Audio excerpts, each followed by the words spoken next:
Welcome back to this week's episode of Hormones, Metabolism, and You. I'm your host, Dr. Cassie Smith. I am a functional medicine endocrinologist. This week, I am discussing brain health and, in particularly, how hormones affect anxiety and depression in mostly women, but also men, with Dr. Beth McDougall. In this conversation, we had a very interesting discussion about hormones and how they are beneficial as you age.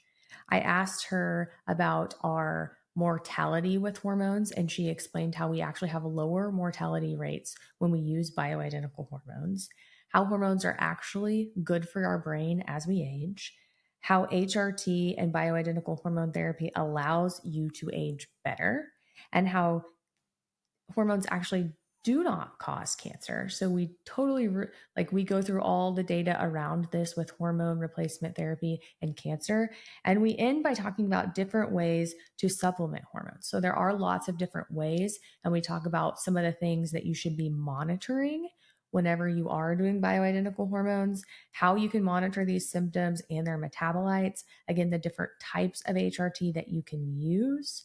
And we talked about, again, bringing all this back with anxiety and depression. And we talked about how women in particular have much more anxiety, depression, symptoms like that when they do not have their hormones adequately balanced. We also had a discussion based around estrogen and testosterone in maintaining muscle mass in menopause. So we talked about how muscle mass and neurons have the most mitochondria of any cell in your body, and how muscle mass is the currency of longevity. So as we age, if we do not keep our muscle mass where it needs to be, it will decrease our longevity and our lifespan. We do this through utilizing hormones correctly. So I hope that you enjoy this conversation that I had. And today we have a special treat. I have Dr. Beth McDougall, and she's going to help me explain to you guys further how hormones do affect our mental health and change lots of things, which can ultimately have us having more symptoms of anxiety, depression, brain fog. She has been around doing functional medicine kind of since it began in 1998. And so she is internationally recognized. She's an integrative physician with a specialty in multifunctional degenerative diseases. She's the co-founder and medical director of a cutting-edge biooptimizational facility, Gizen, in Mill Valley, California. She's an early pioneer in orthomolecular nutritional medicine and European biological medicine. She was among the first group of doctors to be trained in functional medicine in 1998. Her training in biophysical, diagnostic, and therapeutic techniques based on quantum principles and her foundation in internal medicine earned Beth the reputation of a medical detective and allows her to create highly specific, personalized, and effective treatment protocols for her patients. She's also the chief medical officer of Kenobi, which is a fund with 5 health companies in its portfolio. And the companies are around energetic diagnostic and healing technologies. She sits on the advisory board for Energy Medicine University and the scientific advisory board for Resonance Science Foundation. And so thank you so much for joining us on this episode. We are excited to have you, and so I'm excited to talk about hormones with you. Can you just give everyone a little, brief, insight into what you do every day? So what is it like to be Dr. Beth? Sure. Thanks, Cassie. Well, I've been doing integrative medicine since 1998, and so I see a whole wide range of patients, but I came right out of the gate after graduating from an integrative medicine residency into a practice that was really focused on bioidentical hormone balancing. So I was kind of immersed in that milieu in 1998. And so I got many patients in the early days, that were just mainly interested in bioidentical hormone balancing. And so I still do a lot of that today. And then, as it happens for a lot of integrative doctors, the longer I've been in practice and the more that I've learned, I've been able to handle more difficult things. So I do see a lot of kind of multifactorial illness and, Lyme and co-infections, chronic fatigue syndrome. I do a lot of neurodegenerative diseases and cognitive decline, and hormones play a tremendous role with all of those conditions. But of course, there are other factors as well, whether it's infectious or toxins that need to be removed. But what I've found is no matter what I'm approaching, be it just a menopausal woman or someone with an autoimmune disease or a neurodegenerative process or cognitive decline, balancing hormones is the foundation. Yeah, I couldn't agree more. It's so important. And there's, a lot of stigma around it. There's a lot of people who are still, scared about hormones from a study from 2001, which wasn't even, Well, published correctly. And so I think the last 25 years we've done women a huge disservice, unfortunately. And, it's people like you and people like me who are trying to get this education fixed, not only for patients, but also for providers. And so I appreciate that. And you've been fighting the good fight, since it began, basically, since yeah. before it began, right? Before 2001. So tell us, I have lots of questions for you about healthy aging and hormones. And I love that you have this stance. But what do hormones do for you as you age? And how do they lead to longevity and vitality for both men and women? And with that, can you also talk a little bit about like the mental health aspect for both men and women as far as, hormone therapy and anxiety, depression, things like that? Yeah, absolutely. Well, hormones are so important for the brain. They're actually like estradiol, for example, is like a neurotransmitter in the brain. So when the levels begin to decline, it's very common for women to have anxiety and depression, and also trouble with memory and trouble with clarity, and of course, trouble with sleep, as well as hot flashes and night sweats and all of that. And then it's such a simple fix, really, to just kind of supplement estradiol, and you see all of these things kind of getting better. But unfortunately, what often happens is like they're diagnosed with depression or anxiety and put on SSRI drugs, and they never work as well as just replenishing the hormones for which the deficiency was causing the symptoms in the first place. So I see that with women. I also see with men, the andropause, which is not as abrupt as with a female, but like a more gradual decline in testosterone over time, leads to a similar set of symptoms for men. Like it leads to kind of diminished mental clarity, kind of diminished processing speed in the brain, mood changes, loss of confidence, loss of like kind of mojo, and all of that. And so replenishing testosterone in both men and women can be really helpful for mental health as well. And then I see both of, sex steroids in both men and women playing such a profound effect on the rate of aging. So, for example, interesting research has come out recently that estrogen is very important for women to maintain muscle mass as they age. And we know testosterone is important for women as well in that regard, and very important for men. But estrogen, the recent research on how replenishing estrogen in menopause can help maintain muscle mass is so important, because it's been said that muscle mass is the currency of longevity. And that's partially because muscle cells and neurons are two of the cell types in the body that have the most mitochondria. And the mitochondria are those little intracellular organelles, as you know, Cassie, that produce energy, and as ATP is the currency of the body. And if we have loss of muscle mass and loss of muscle cell health as we age, our ability to generate energy goes way down.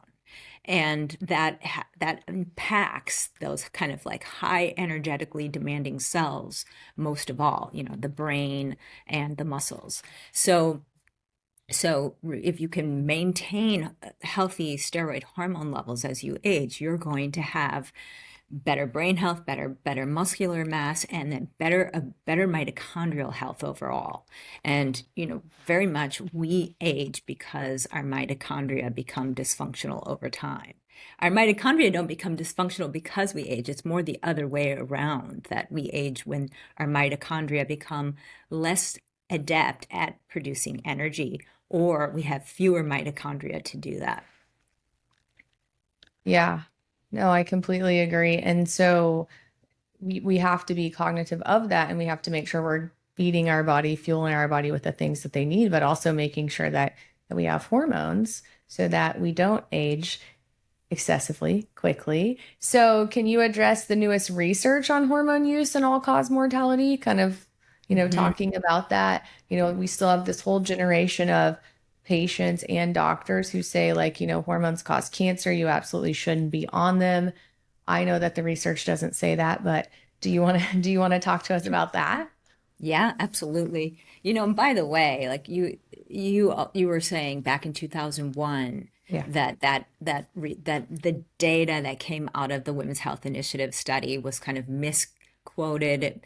It was really sensationalized by the news media, and they were really focused on relative risk as opposed to absolute risk. And I feel like doctors and patients alike were, kind of duped and scared off of hormones. And because I'd already been doing a lot of bioidentical hormone balancing for a few years before that, I had so many patients kind of get off their hormones because they were scared by the news media, and by their other doctors, and then they kind of came crawling back in, to say, okay, now my life's ruined, what do I do? And I was like, you can still take hormones. And I would always try to explain, like, the absolute risk was like 8 divided by 10,000 in terms of an increased risk for breast cancer. It wasn't even 1% increase in risk.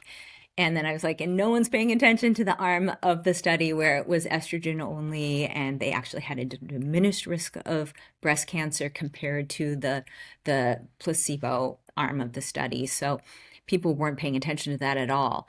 But anyway, so I've been helping women, kind of get back on hormones. And I would say the only silver lining that came from that was that we were able to kind of I was able to find that I could help women feel just as good with slightly lower levels of hormone supplementation as they did before with much higher levels. So it was like people were scared, so they wanted to take as little as possible. And then we found like kind of the threshold of like, we can usually ameliorate most postmenopausal symptoms as well as help people have a really good quality of life with less than we thought we needed. And so fast forward to today, finally, there's been some really good research that's come out. And I was so impressed by the 10 million woman study that came out by the Journal of the Menopause Society in May of 2024. Did you see that? Did you see that study? Yeah. So Yes. they looked at the health data for 13 years of women that were over age 65 on estrogen of various types and either natural progesterone or synthetic progestin versus not. So 10 million women followed for 13 years over age 65. And they found a 19% reduction in all-cause mortality in the treated group versus not. But then there was some surprising kind of myth-shattering data. They found a 16% reduction in breast cancer mortality, 13% reduction in lung cancer mortality, 12% reduction in colorectal cancer mortality, 11% reduction in heart attacks, 2% reduction in cognitive decline. And then with progestin, they found a 45% reduction in endometrial cancer and a 12% reduction. No, it was like, I think it was like 21% reduction in ovarian cancer. So this was in the treatment group versus not. And so it shattered the myth that, that hormones have a increased risk of breast cancer. And it shattered the myth that they were only safe to take for 5 years, if at all. And I'd been saying that for so long. I've been saying, like, well, why is it safe to take them for 5 years and then not after 5 years? Like, show me the data that says that there's like this cutoff point. And this finally was like a drop the mic moment. So that was exciting. Yeah, because what I find in my patients, and maybe you do as well, is that if you do have these women that you get on really good hormone, therapy, and their symptoms are mitigated and they're living life amazing, what I have found recently is, maybe they develop breast cancer, God forbid they do. It wasn't because of the hormones, they got breast cancer. And then somebody yanks them off of their hormones and they lose their minds, like they feel awful. And that's unfortunate. And then they're told, like, oh, you can never go back on hormones. Or I have, other patients that are on hormones and, they approach 60, they approach 65, they go to their primary care doctor. Their primary care doctor says to them, oh, your endocrinologist is trying to kill you. You need to come off of those hormones. And they've seen that primary care doctor for 40 years. And so they tell me, I've seen him forever, so I'm going to stop him. And not that I don't believe you, it's just that I believe him. And then they stop him. And then a year later, they're like, their blood pressure is high, their cholesterol is high, they can't remember anything, they're gaining weight, they're miserable. And it's Yeah. just like, but then they go back on the hormones, to your point, and they feel better. Yeah. And I have a ton of women that have been on hormones for, decades that I've, because of the way that I practice and the way that I preach and what I put on social media, have found me because other doctors will not give them hormones because they're 65, 70, 75. Yeah. And they do amazing. Like I've got some of the Quite healthiest, amazing.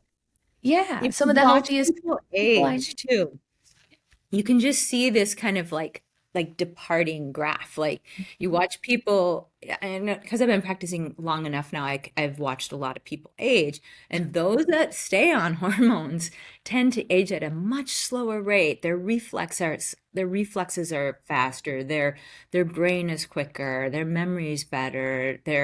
Their muscle mass is better, their energy is better, they're sleeping better, they're more active, they're kind of living the lives that they've been used to living, whereas those that stop, just it's kind of like a slow downhill trajectory. Yeah. Yeah. And so Hmm. I think that this study that came out, is wonderful, looking at all cause mortality and showing that actually, no, we have a decreased risk of all cause mortality. And I think a Yeah. lot of that, I mean, you can speak to this. I think a lot of that is tied to the fact that when you lose hormones, you develop a lot of inflammation. And when you develop a lot of inflammation, you develop insulin resistance. To your point, you stop sleeping, you have inflammation in your brain. I mean, there's so many things that hormones affect. And, when you make sure that somebody has those levels and those levels are replaced, it's just your body works in a symphony so much better with those Yeah, hormones. Yeah. absolutely, Yeah. absolutely.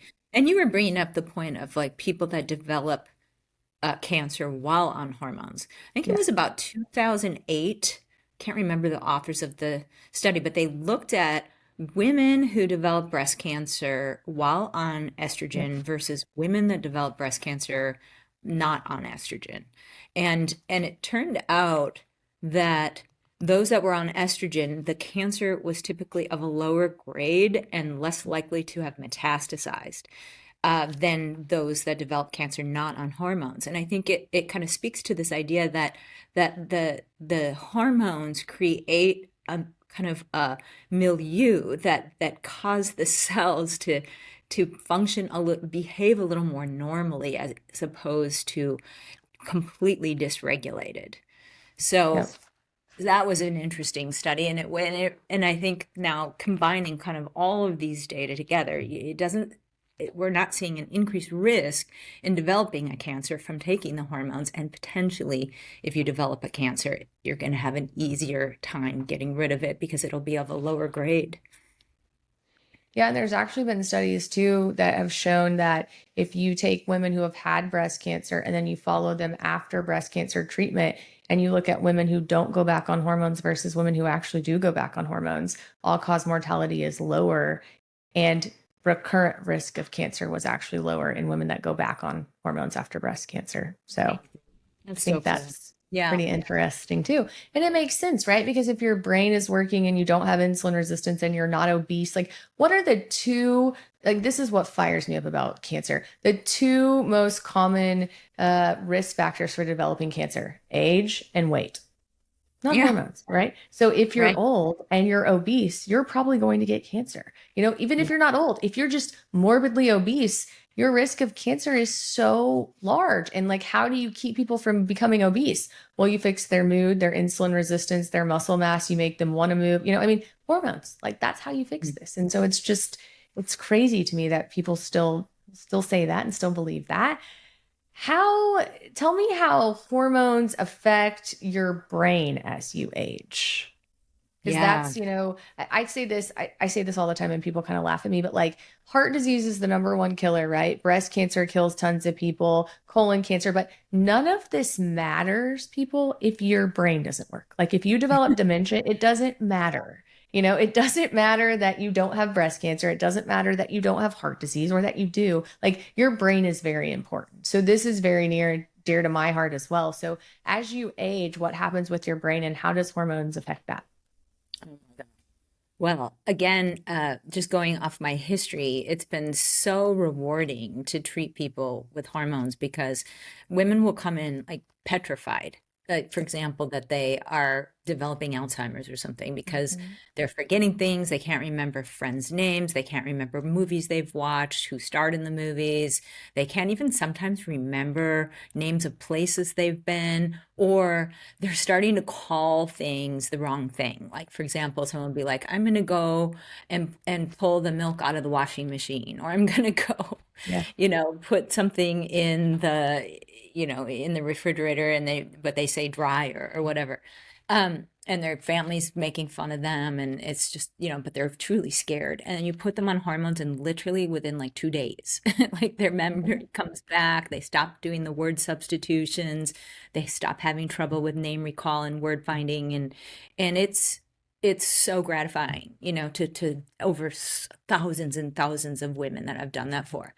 And then it's been so cool to see recently some really good published studies. Like I thought Lisa Mosconi's study that was published in Nature this year was kind of another landmark study where she was looking at estrogen receptor density in the brain, um, and studying women that were premenopausal, perimenopausal, and menopausal, and found that as estrogen levels in the body were declining, estrogen receptor expression in different brain tissue was going up.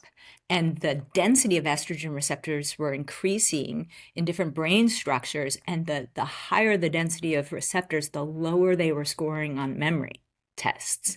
And so it was almost like as the estrogen levels were declining, the brain was like trying to suck up every last little Give molecule of it. estrogen by because it was so critical and vital for the functionality of these neurons. And then another cool thing from that study was that, previously we thought like after you've kind of allowed your estrogen to decline, and you've waited a while before going on to hormones, let's say you're 5 years post-menopause, then it's kind of too late. They were Yeah. like, there's really nothing you can do. That was kind of another myth that was shattered this year when it was shown that you go on estrogen and you will start to remodel the brain tissue. You will start to reduce those kind of receptor density in the various tissues, and because the brain is finally getting fed what it needs. The other cool couple studies, like some dating back to 2023, were looking at gray matter volume changes in women with reduction in estrogen with time. And they kind of compared like women that went into menopause while on hormone therapy versus women that chose not to do hormone therapy. And they looked at like volumetric changes in the brain and found like diminished brain structures, the volume of brain structures in the untreated women. So, Yeah, and I think a lot of that has to do with like blood flow. So a lot of these hormones help with blood flow to the brain. So it makes sense. I mean, blood flow to all organs, but definitely to the brain. And I see this a lot with patients as well. It's really sad. The Mhm. women who I'm not going to take hormones because my mom had breast cancer, and you see them when you take care of them. I've been doing this for almost 8 years now. Like, you can just see the cognitive decline, and it's really sad because when you get people on these hormones, it comes back so quickly. And I think it's because of that, vasodilation that you get.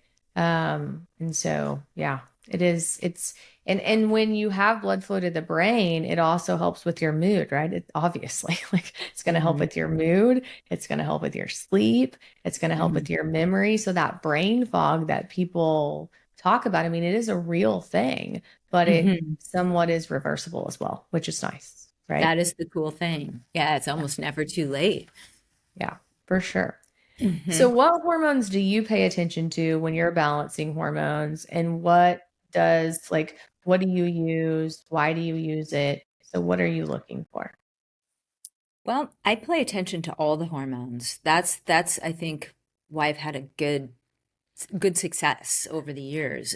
And what I have found, especially in Western medicine, that a lot of times doctors will over supplement one hormone to the exclusion of others. And so you have to be more heavy-handed, with one hormone if you're kind of ignoring deficiencies in other areas. And then you end up with creating just greater imbalances. So what I like to do, we'll start with females, is that I'll look at their adrenal cortical steroids as well as their ovarian steroids. So like cortisol, DHEA, pregnenolone, and testosterone, and then also estradiol and progesterone. And I will look at thyroid carefully as well because there's all of these kind of counterbalancing relationships between all these hormones. So what I've found is that if you're supporting, for example, some of the adrenal hormones that are hormones in their own right, but also precursors to the production of estradiol and testosterone, then you can often facilitate some natural production of those, and you won't have to supplement as much of those end hormones. So, for example, it's common for me to put someone on DHEA, pregnenolone, and see how well that converts into testosterone, for example. Sometimes it converts very well. They don't need supplemental testosterone by itself. Other times they have poor conversion and they need also to be on testosterone.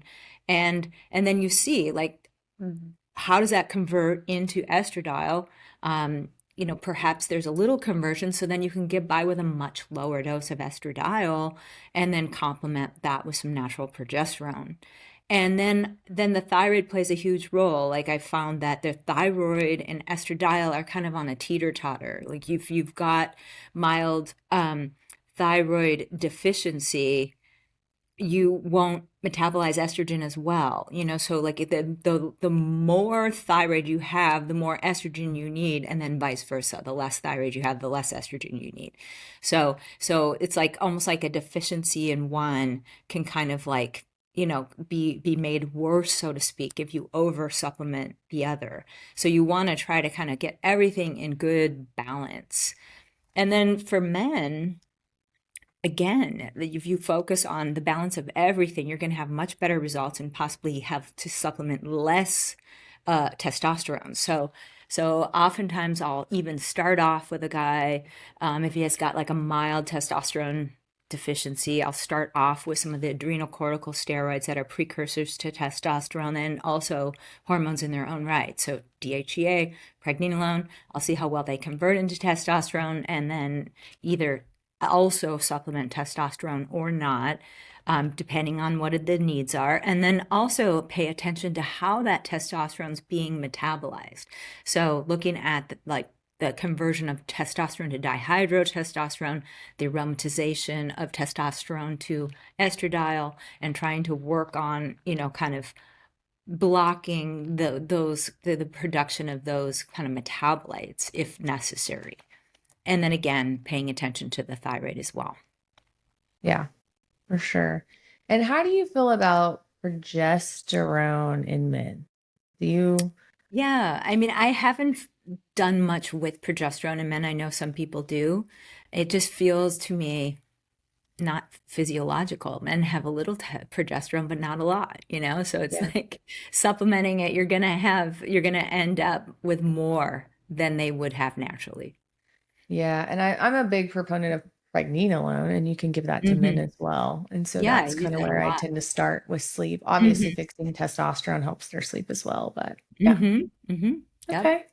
So tell me, yeah, and then obviously balancing hormones, making sure you get that balance right is important, because I think that's why hormones get a bad name, right? Because some people, there are certain clinics or certain providers that everyone gets the same dose of every hormone no matter what. And then obviously you're going to Yeah. get side effects with that in some people. And then I think, that's where unfortunately hormones get a bad name, when everyone is getting the same amount of things and you end up with bad reaction. So, I tell people the Totally. right type of hormone and the right dosage and the right delivery mechanism is very important for each Yeah, person. yeah, I so agree. Yeah, it's certainly not one size fits all. It's a very delicate, nuanced system. And so, for example, one type of administration that I don't like, because I spend a lot of my time undoing the damage that I see that other providers kind of inflict, is the pellet therapy. A lot of people are treated with hormone pellets and their levels go way too high. So, for example, a lot of men are on testosterone pellets, and no one is paying attention to how they're being metabolized. And they have, let's say total testosterone levels in the 1500s, 1800s. They come into me. Um, I'm not the one to put the pellets in, but they come in and I'll find that their estradiol is incredibly high, maybe like up at like 58, 60, should be on, 30 or less. I'll find their dihydrotestosterone is high. I'll find their PSA going up. I'll find their hematocrit, and red blood cell counts going up.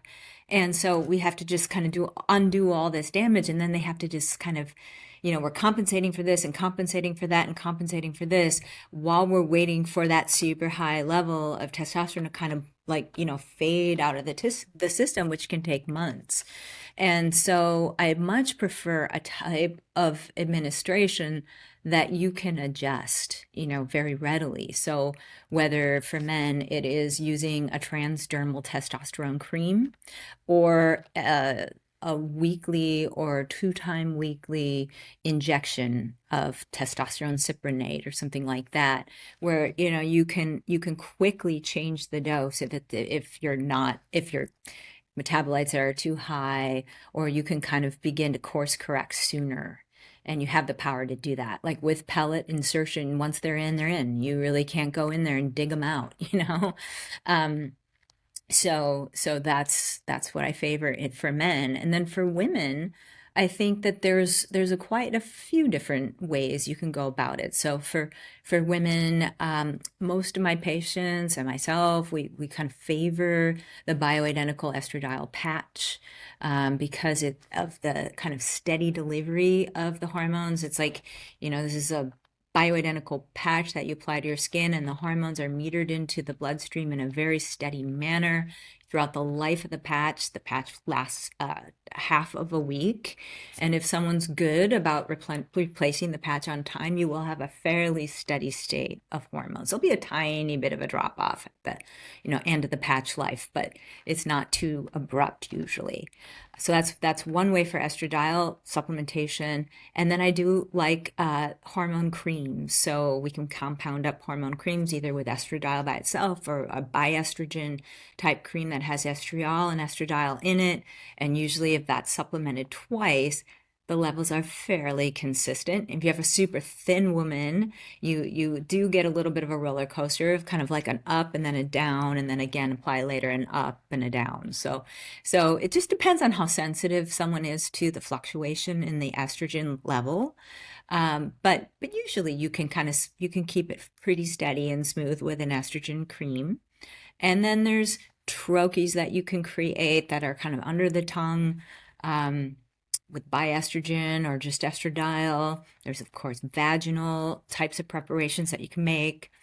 And then for progesterone, again, you can do transdermal or oral. There's better data on oral progesterone, and there's some benefits from oral progesterone, such as when taken at night, there's a metabolite of progesterone called allopregnanolone that's very good for sleep. And so some people love that because insomnia and difficulty with sleep and propensity to anxiety is higher, in menopause. So this tends to be very calming and sedating. And some of the downsides is that occasionally there's a lot of biochemical individuality from woman to woman in terms of how much they make of that metabolite allopregnanolone, how readily they can clear it out of the system. Um, and so for some women, oral progesterone given at night leaves them feeling a little sedated and dopey in the morning. And for other women, it can even compound, day upon day. And then eventually, the level kind of has carryover all day long and they can feel kind of out of it. So in those cases, then, there's a ways around it of like, not taking it every single day, doing it more cyclically, or lowering the dose a little bit, or just switching to a transdermal supplementation. And for testosterone, you can do either oral or transdermal. And I know some people are moving to injectable for women. That's a little tough because the injectable preparations are really strong and the amount you inject would be very, very small. But it is something that some women really like. But normally I use oral or transdermal for testosterone. And there's some advantages of the transdermal for women. Like sometimes women, when they move into perimenopause, menopause, their libido goes down and there's the sensation that they have with orgasm goes down. So their orgasms become kind of uneventful and like a little blip, and they just kind of lose their intensity. And so you can use a transdermal preparation without alcohol in it that you can apply directly to the clitoris and labia area, and that can both enhance like your libido, but also kind of enhance blood supply and revitalize nerve endings and make the orgasm a little bit more dramatic again. Yeah. So, however you decide to use hormones, though, you need to have a provider that is comfortable prescribing this, comfortable Mm-hmm. understanding dosage, Mm-hmm. etc. And also making sure that they understand all the different hormones that are at play and that need to be, I guess, replaced, right? That's right. So that we're not overdoing one thing and underdoing something else. So, That's right. Mm-hmm. okay. And then can you give an example or a couple examples of people who come to you with imbalanced hormones and what you've done to improve their health? Like, what should you expect if you're somebody listening to this and you think, man, maybe I need my hormones balanced? What should they expect from balancing their hormones? And in doing so, let's talk also about like anxiety, depression, brain fog as well. Gosh. Okay. So let's talk men first. So, like I said, I spend a lot of my day kind of undoing these cases where men are over supplementing testosterone, either from pellet insertion or even just injectable. So, a common case I'll see will be a man that's in one way or another over supplementing testosterone. And let's say that they're the optimal zone of testosterone is going to be somewhere between 600, 650 to 1200, let's say. Some guy may come in and his testosterone is 15, 1800. And then the higher it goes, the more it drives aromatization and kind of conversion into dihydrotestosterone. And then let's say they have high levels of estradiol, high levels of DHT. Now we're starting to see some PSA elevation. So it looks like it's bothering their prostate. We're seeing some high like hemoglobin hematocrit, red blood cell. So now they have to go have a therapeutic phlebotomy to pull some of the blood out of their system.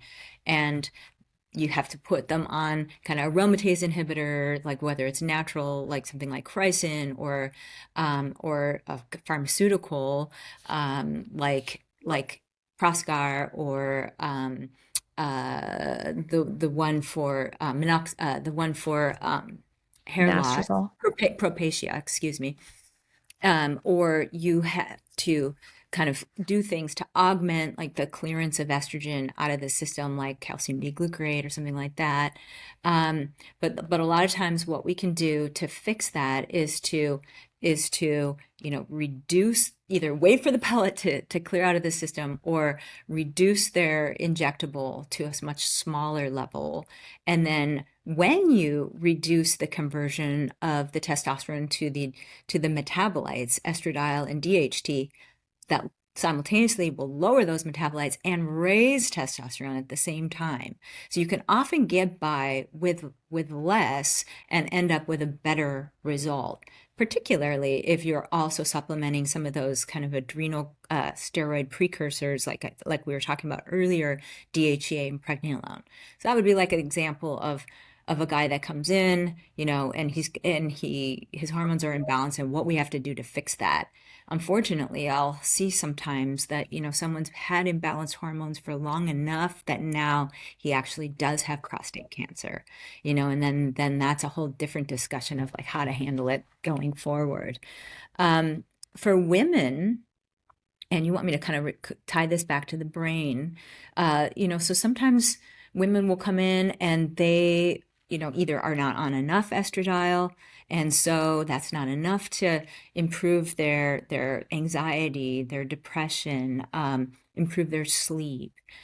So a good fix there would be to kind of bump up the estradiol and maybe work with some, if they can tolerate, oral progesterone, because then you're going to get a calming of anxiety, you're going to get an improvement of sleep, which will ultimately have a brightening effect on the mood. Everyone knows you're going to have a better mood if you sleep better. So that's one thing. But like what I would say a lot of times is that, again, there's like overly heavy-handed supplementation of hormones, and that's kind of exacerbating women's metabolisms. So for example, I have seen many times that women come in and they're on way too much progesterone. And progesterone is a precursor to cortisol. And then cortisol raises your blood sugar, which then causes your body to make more insulin to bring it down. And so if you're constantly in that state of like higher cortisol, higher blood sugar, higher insulin, you're going to develop worsening insulin resistance. And so I have seen that people have not only, kind of that sedated feeling in the day, but they have like, belly fat accumulation and fluid retention, and they have a large breast enlargement, and they just feel like they are wearing like a fat suit. And one way to kind of turn that around is to reduce the amount of progesterone they're taking in, do it more in a cyclical manner, like the Mother Nature did, where you're only making progesterone half of the time, from ovulation to menstruation, not all month long. And so you give the system a break every month so that you can clear out those metabolites and clear out the progesterone, and it's not going to like kind of accumulate in the system. And a lot of times you can right the metabolism that way. So are you saying to do that even when you're replacing estrogen like in a postmenopausal period? You're not worrying about bleeding if you're doing that with progesterone, like cyclic? Yep. Yep. And there's no one right way to do it. Like it's not that you have to go 2 weeks on, 2 weeks off, 2 weeks on, 2 weeks off, because then it is possible that you could have a little bit of a withdrawal bleed. But you can get creative. You can be like, I do it 5 days a week and I take the 2 days off, so that like over the month period of time, you're collecting a number of days off so that you can clear out the metabolites. Like I think it's been shown, and I don't appreciate this, I don't love this approach, but I think the data shows that you need to take progesterone 12 days out of every quarter in order to protect the endometrium. And 12 days so out of how often? out of every 3 months. 3. But my fallback in my whole career has been like, what does Mother Nature do? Like literally we're designed a certain way. And like, I think after What do we say? Millions of years of evolution, there's probably a reason for it, right? And so like, at least half the time, I think we should be using progesterone because it's not just about protecting the endometrium. It's also that estrogen and progesterone have complementary and opposing actions in the brain, in the breast tissue, in the muscles, in the bones, like everywhere. So to me, you probably need more than 12 days a quarter, but I think that you do need breaks. And so I'll have patients that take their progesterone 20 days out of the month and 10 days off, or 25 out, or 5 days a week and 2 days off, or 4 days a week and 3 days off. So you can do it in various ways and usually prevent any sort of buildup of the lining and a bleed. Okay, so I think this was very informative for people. Kind of some takeaway points, from what I heard you say is that, hormones are very beneficial as you age. If you are doing hormone replacement therapy, you're going to age more gracefully or better, and that it Mhm. actually lowers your mortality. And it is good for your brain, and that there are different ways that you can, supplement hormone therapy depending on what the patient's comfortable with. But hormones do not cause cancer. There's plenty of studies recently that show that they are safe and very effective with helping us age gracefully and decrease mortality. Is there anything else you want to add to that? You got it. I mean, you've basically summarized it perfectly. Yeah, that's exactly my stance on it. Okay. Yeah. So tell everyone listening, I guess, where they can find you. Do you still see patients? That sort of thing. Yeah. So people can find me at Jizen, which is a biooptimization center that I helped found here in the Bay Area. And I do still accept patients, but not very often. But myself and all the other doctors at Jizen are well skilled in bioidentical hormone balancing and have been doing it for years. And yeah, you can also find me on Instagram, Beth McDougall, MD, and my book, Your Pristine Blueprint. Your pristine blueprint. Okay, and we'll put all of that in the show notes, obviously. But I just want to say thank you for everything that you do. You've made a career out of making people feel better and not going with mainstream, but going with actual science and literature and listening to people. So I appreciate that. And thanks for coming on and for your time today. Oh, thanks, Cassie. I really appreciate it. It's been fun. I hope that you enjoyed that episode as much as I enjoyed recording it. After listening to that, I hope that you now feel that hormones are beneficial as you age, that you're confident that they actually lower your mortality. You understand that they are good for your brain and that you will age better if you are on bioidentical hormone replacement therapy with a provider that understands how to utilize this. I hope that you also now understand hormones do not cause cancer and that there are different ways to supplement them, to monitor them, and to monitor their metabolites. If you enjoyed this episode or you found it beneficial, you learned something from it, please, please, please share this with somebody. Share it with anyone that you think it would be beneficial. You can text them a link. You can share it via social media, but please share it because that's how we get this information out there. And that's why I do what I do. Make sure that you're subscribed to us wherever you get your podcast so that every week when we have new episodes, you'll be the first to know about it. Make sure that you're following us on social media. I'm at Modern Endocrine on all the social media platforms. I have YouTube, Instagram, Facebook, and TikTok. I love it when you connect with me on social media. I ask lots of questions. Please respond in the comments. That's how I get ideas for the show. That's how I figure out who to interview and what questions to ask. So drop me messages, connect with me on social. Let me know what you want to learn. Lastly, please make sure that you leave us a review if you found this educational or beneficial. That's how we know that what we're doing is beneficial to you and that you like it. Modern Endocrine has a license now in 21 states. If you would like to become a patient, we would be honored and thrilled to help take care of you, whether it be from hormonal health, helping you with anxiety and depression, gut health, any of the things or services that we offer. We do offer comprehensive thyroid and weight loss help as well. If you live in one of the 21 states, which you can find on our website that we are licensed in, you can do completely virtual visits. If you don't live in one of those states, you are welcome to come to our state-of-the-art clinic in Oklahoma City. And after that, we can do virtual visits. See you next week on the next episode of Hormones, Metabolism, and You. Thank you for your time. The information presented, including any materials discussed, referenced, or linked within this podcast, are for general educational purposes only, not the practice of medicine. No doctor-patient relationship is formed from you listening to this podcast or utilizing any of the information provided. I am a doctor, but I am not talking to you as your doctor. The information provided is not intended to diagnose or treat health problems, or take the place of the professional medical care provided by your doctor. If you are experiencing any health problems, including problems you believe have been touched upon in any respect within this podcast, you should consult your doctor about the problems without delay. You may ask your doctor whether he or she believes the information I have provided would be helpful to you, but you should still consult your doctor immediately and follow his or her medical advice as your treating physician. I'm just here to provide you basic knowledge about the issues we discuss so you are more aware of them and can better discuss them with your doctor. That's why we call it Back to the Basics. Join me on the next episode as we continue our journey.